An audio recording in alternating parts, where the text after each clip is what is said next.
여러분, 한 주간 잘 지내셨습니까?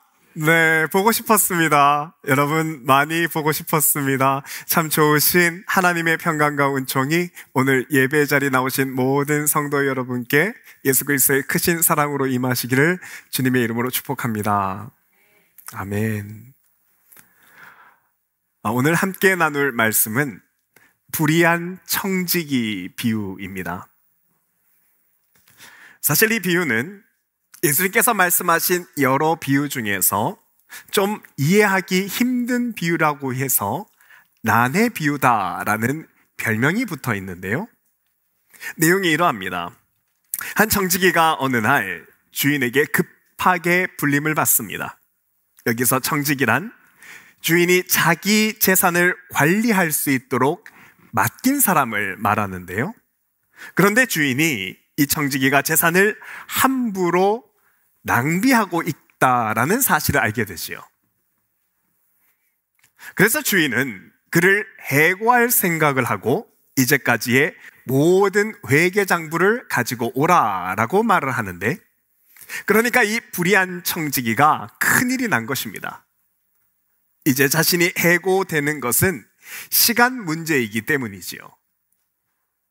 그러다가 그는 좋은 방법 하나를 생각해내게 되는데, 바로 주인에게 빚진 사람들을 하나하나 불러서는 빚을 고쳐 쓰게 합니다.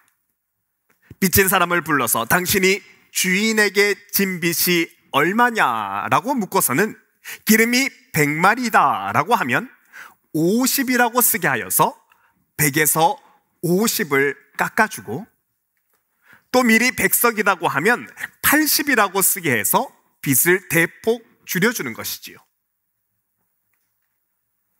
불의한 청지기가 이런 행동을 한 것에는 사실 숨은 의도가 있었는데요. 이제 곧 자신이 해고를 당하게 되면 이렇게 빚을 탕감받은 사람들이 앞으로 자기를 도와주게 될 것이라고 생각했기 때문입니다. 그리고 이런 행동을 한 불의한 청지기를 주인이 크게 칭찬해 주었다는 것이 바로 이 비유의 결론이지요. 근데 여러분, 이게 좀 이상하지 않으십니까? 이야기는 비유이기 때문에 이 비유에 나오는 청지기의 주인은 분명 하나님인데, 그렇다면 하나님은 이 불의한 청지기를 이렇게 칭찬해 주시면 안 됩니다. 왜냐하면 이 사람이 숫자를 바꾸어서 빚을 깎아주는 이 행동은 문서 위조이기 때문이지요. 원래 장부와는 다르게 자기를 위하여 숫자를 바꾼 거짓이기 때문인데요. 그런데도 주인이 이런 불의한 청지기를 칭찬해 주었다는 것은 사실 납득하기 어렵습니다. 그래서 오늘은 주인이 왜 불의한 청지기를 칭찬해 준 것인지, 그리고 주님은 이 비유를 통해서 우리에게 무엇을 말씀하시고자 하시는지 여러분과 함께 말씀을 천천히 나눠보고자 합니다. 오늘 본문은 누가복음입니다. 여러분, 이 누가복음에는 특징이 한 가지 있는데, 누가복음에는 처음부터 마지막까지 두 그룹의 사람들, 바리새인과 세리들이 비교되어 나옵니다. 회개하지 않는 바리새인과 말씀을 듣고 진실하게 회개하는 세리가 등장하지요. 그래서 누가복음 처음에 보면 세리 요한이 회개하라, 천국이 가까이 왔다라고 할 때 여러분, 바리새인들은 전혀 변화가 없습니다. 세리 요한이 독사의 자식들아 라고 하면서 너희가 회개하지 않으면 지옥불에 떨어질 것이라고 그렇게 이야기를 해도 바리새인들은 눈 하나 깜짝하지 않지요. 그런데 이런 바리새인들과는 다르게 세리들은 이 회개하라는 말씀에 세례를 받고 주님께 나와 회개하기 시작합니다. 누가복음 3장에 보면 세리들도 세례를 받고자 하여 와서 이르되 선생이여 우리는 무엇을 하리까 하매, 이 말씀에서처럼 세리들은 복음을 듣고 회개하기 시작하지요. 여러분, 누가복음의 이런 비교는 바리새인과 세리가 성전에서 기도하는 모습에도 이어지는데요. 누가복음 18장에 보면 성전에서 기도하는 바리새인의 기도 내용이 이러합니다. 바리새인은 서서 따로 기도하여 이르되, 하나님이여, 나는 다른 사람들 곧 토색, 불의, 간음을 하는 자들과 같지 아니하고 이 세리와도 같지 아니함을 감사하나이다. 이 말씀에서처럼 바리새인은 자기 자랑만 할 뿐 진실한 회개는 전혀 하지 않는데요. 하지만 세리는 자신이 죄인인 것을 압니다. 그리고 마음 깊이 회개하는데요. 세리는 멀리 서서 감히 눈을 들어 하늘을 쳐다보지 못하고 다만 가슴을 치며 이르되, 하나님이여, 불쌍히 여기소서, 나는 죄인이로소이다 하였느니라. 이렇게 또 한 번 변함이 없는 바리새인과 하나님 앞에서 진실하게 회개하는 세리의 기도를 이렇게 비교합니다. 그리고 이 둘의 차이를 누가복음에서는 이렇게 결론지어 말하는데요. 세리들은 이미 요한의 세례를 받은지라 이 말씀을 듣고 하나님을 의롭다 하되, 바리새인과 율법 교사들은 그의 세례를 받지 아니하므로 그들 자신을 위한 하나님의 뜻을 저버리니라 라고 말합니다. 회개한 세리와 돌이키지 않는 바리새인의 신앙을 누가복음에서는 정확하게 구별하여서 비교를 하지요. 그런데 여러분, 누가복음에서 바리새인과는 다르게 세리의 변화된 이 모습을 강조하는 데는 이유가 있는데, 여러분, 이 당시의 사람들의 고정관념에 의하면 세리들은 돈만 밝히는 사람, 돈을 따라서 사는 죄인입니다. 그래서 다른 사람은 몰라도 이 세리들은 절대로 그 삶이 변하지 않을 거라고, 바뀌지 않을 거라고 확신을 했지요. 그도 그럴 것이 세리는 정말 돈 모은 것에 혈안이 되었던 사람입니다. 여러분, 이 당시 이스라엘을 통치했던 로마는 식민지에서 세금을 거둘 때 유대인 세리들을 통해서 세금을 걷었습니다. 그래서 로마는 세리들에게 매년 유대 땅에서 세금을 징수할 수 있는 세금 징수권을 아주 비싼 가격에 경매로 팔았는데요. 그러면 이 경매에서 가장 높은 가격을 제시했던 사람이 그 해의 유대 땅의 세리장이 되었습니다.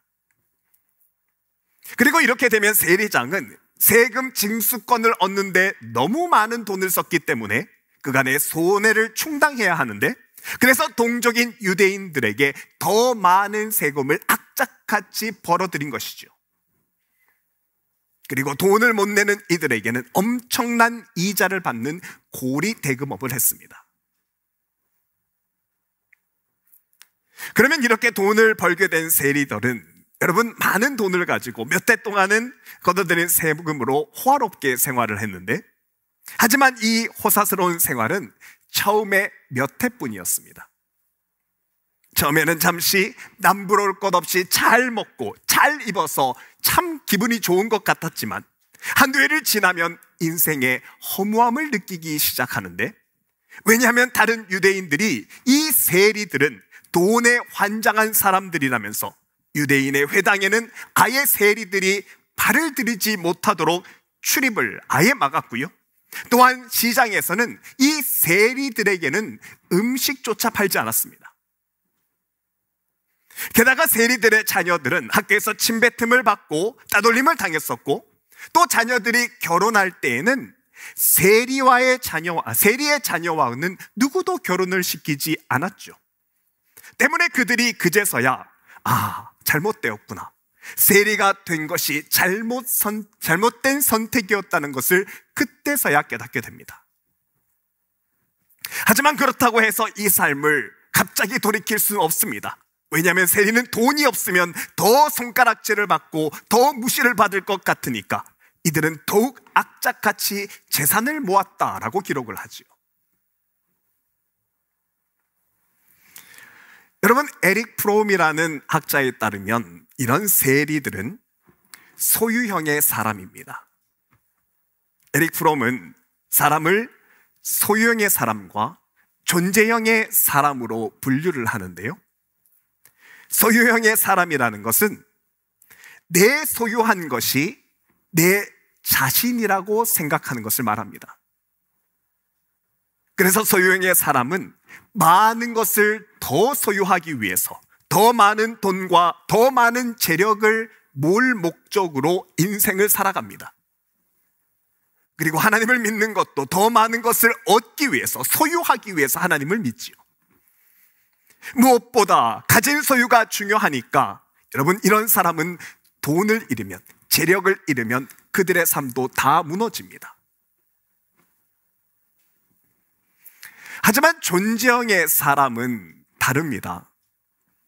여러분, 존재형의 사람은 내가 가치 있는 존재로 살기를 원합니다. 그래서 나는 하나님 앞에서 어떤 존재로 살아가야 하는 것인가를 고민하며 하나님 뜻대로 살기를 원하는 것이 존재형의 삶인데요. 그렇기 때문에 존재형 사람들에게 돈이나 재력 같은 이런 소유들은 그저 삶을 살아가는 수단일 뿐입니다.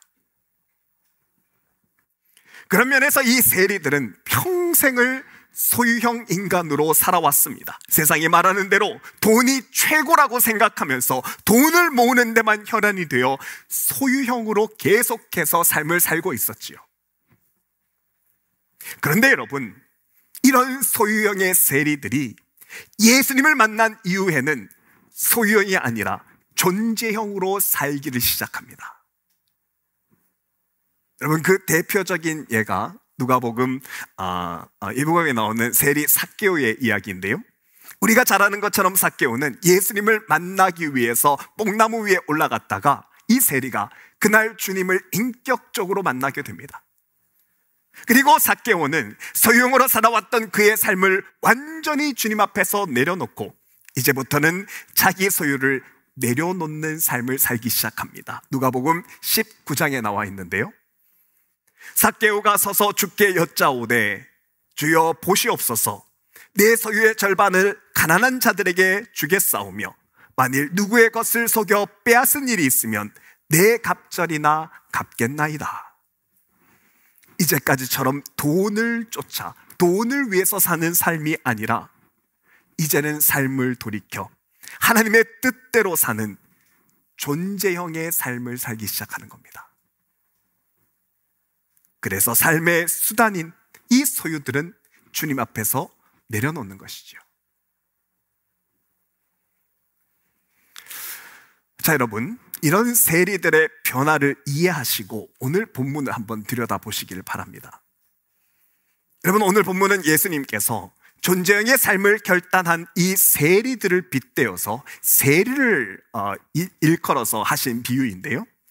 앞에서도 말씀드렸지만 누가복음 처음에 보면 주님은 세리들이 진실한 회개를 할 수 있도록 한 가지를 그들에게 명하셨습니다. 누가복음 3장에 보면 세리들도 세례를 받고자 하여 와서 이르되 선생이여 우리는 무엇을 하리까 하매 이르되 부가된 것 외에는 거두지 말라.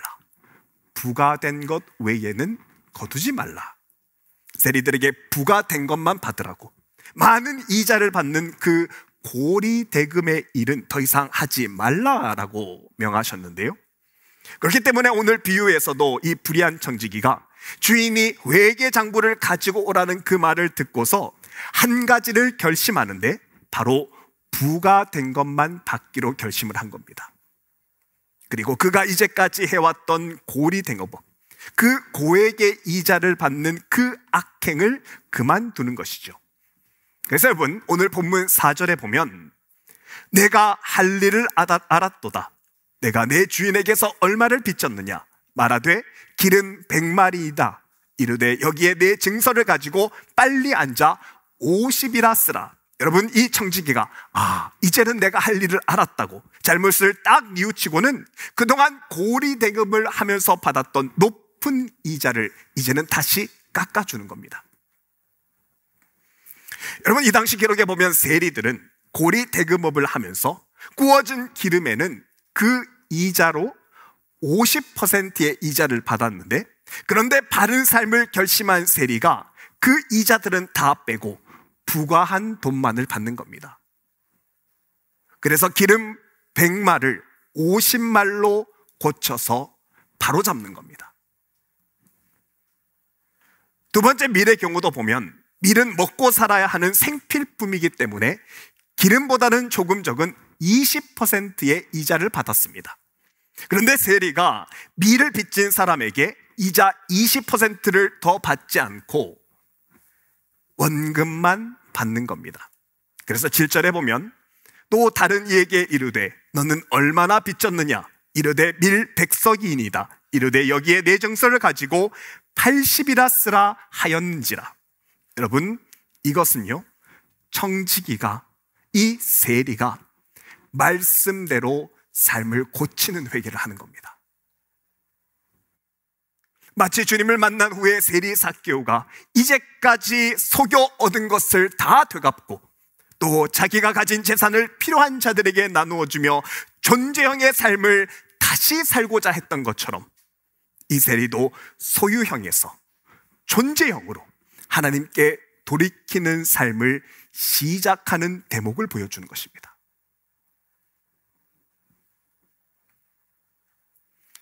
그리고 여러분, 이때 세리가 이런 회개를 하게 된 것은 중요한 원인이 한 가지 있는데, 그것은 이 세리가 자기 삶에 끝이 있다는 것을 알게 되고 나서부터입니다. 여러분, 불의한 청지기는 주인이 회개 장부를 보자고 셈을 하자고 말하는 순간, 곧 끝이 나겠구나, 내 삶에 끝이 있다는 것을 알게 됩니다.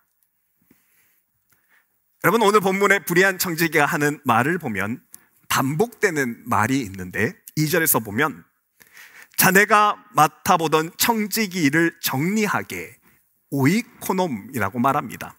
여러분, 여기서 오니코놈이라는 말이 나오는데요, 이것은 모든 걸 정산하는 끝이 온다는 말입니다. 그리고 이 말은 3절과 4절에서도 계속 반복됩니다. 3절을 보면 주인이 내게서 청지기 직분을 빼앗으려고 하니 오이코놈.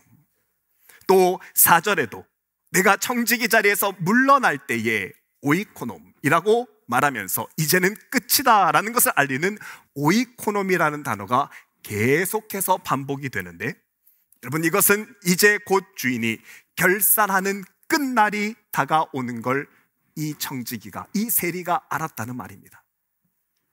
특별히 8절에서 이 옳지 않은 청지기가 일을 지혜 있게 하였으므로 이때 그가 지혜롭게 일 처리를 했다는 말이 나오는데, 여러분, 이 말을 원어로 보면 그가 종료 시간을 알았다는 말입니다. 마치 열 처녀의 비유에서 슬기로운 처녀들이 신랑이 오는 그 마지막 시간을 감지하고 기름을 잘 준비했던 것처럼, 또한 달란트 비유에서 주인이 돌아와서 그 모든 나누어졌던 달란트를 정산한 날이 있다는 걸 알고 종들이 충성을 다했던 것처럼 내 삶에도 끝이 있음을 알고 이 사람이 삶을 고쳐나갔다는 겁니다.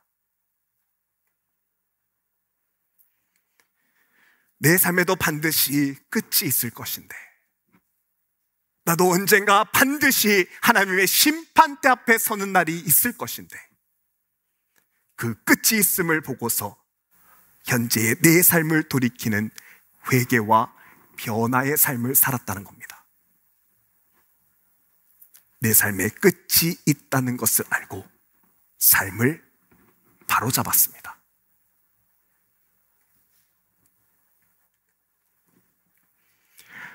예전에 한세대학교 박영근 교수님이 오늘 대한민국을 설교하라라는 책에서 교수님의 아버지가 하나님을 믿고 또 회개하신 과정을 책에서 소개한 적이 있습니다.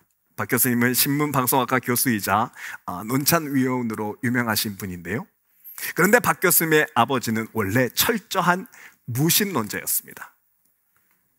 그래서 아버지는 예수를 믿지 않았기 때문에 이 교수님과 그리고 어머님만 교회에 다니고 있었지요.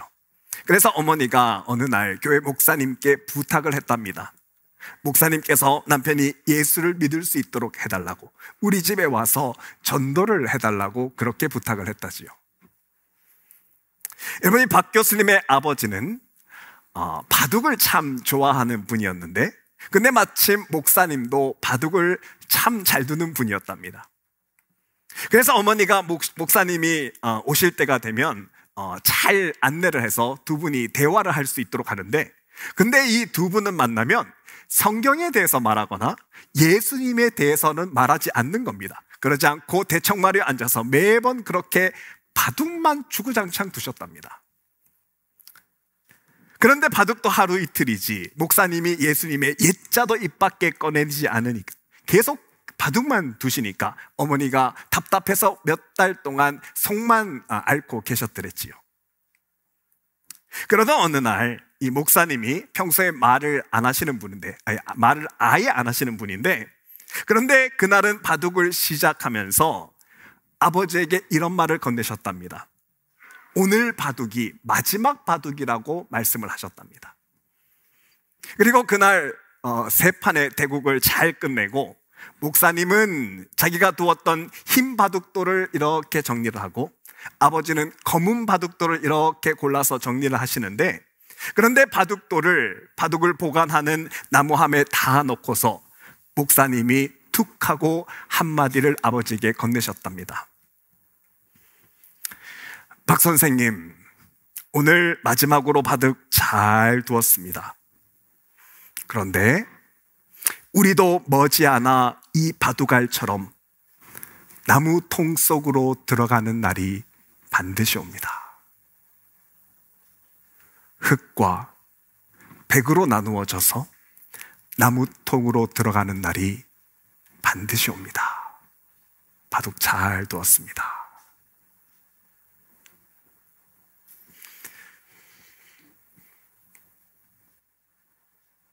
책에 쓰인 내용을 그대로 인용하면 이 말의 아버지가 정확하게 급소를 맞은 사람처럼 그 자리에서 얼어붙었다고 합니다. 우리도 머지않아 이 바둑알들처럼 나무통에 들어가는, 흙과 백으로 나누어져 나무통에 들어가는 날이 반드시 옵니다.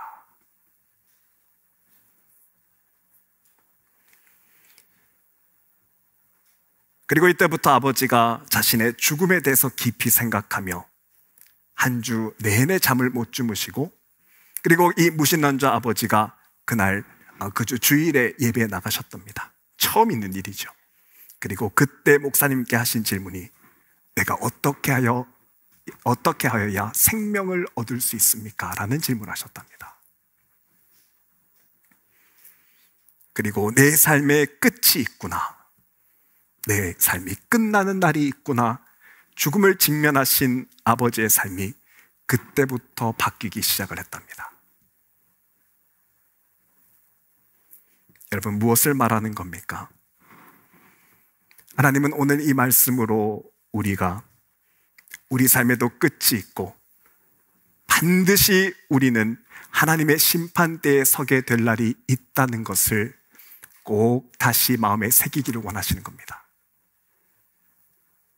그리고 내 삶의 끝이 있다는 것을 기억함으로 내 삶이 소유만 따라서 사는 소유형의 삶이 아니라 하루를 살아도 하나님이 내게 원하시는 존재형의 삶, 하나님이 나를 창조하시는 그 목적대로 삶을 바로잡기를 원하시는 것입니다. 여러분, 오늘이 10월 첫째 주입니다. 오늘 예배를 드리면서 많이들 벌써 10월인가 이 생각들 많이 하셨을 겁니다.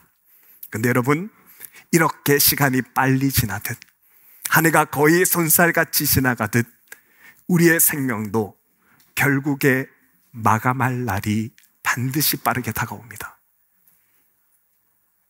그리고 이 끝을 기억하며 우린 하나님의 뜻대로 올바른 믿음의 삶을 살아나가야 합니다. 이번 한 주 우리가 내 삶을 돌이켜 하나님 기뻐하시는 존재형의 삶 꼭 사실 수 있기를 바랍니다. 진실하게 말씀대로 살아갈 우리를 주님께서 생명으로 인도해 주실 것입니다. 주님과 생명의 길을 살아가는 저 여러분의 복된 한 주간의 시작이 되기를 주님으로 축복합니다.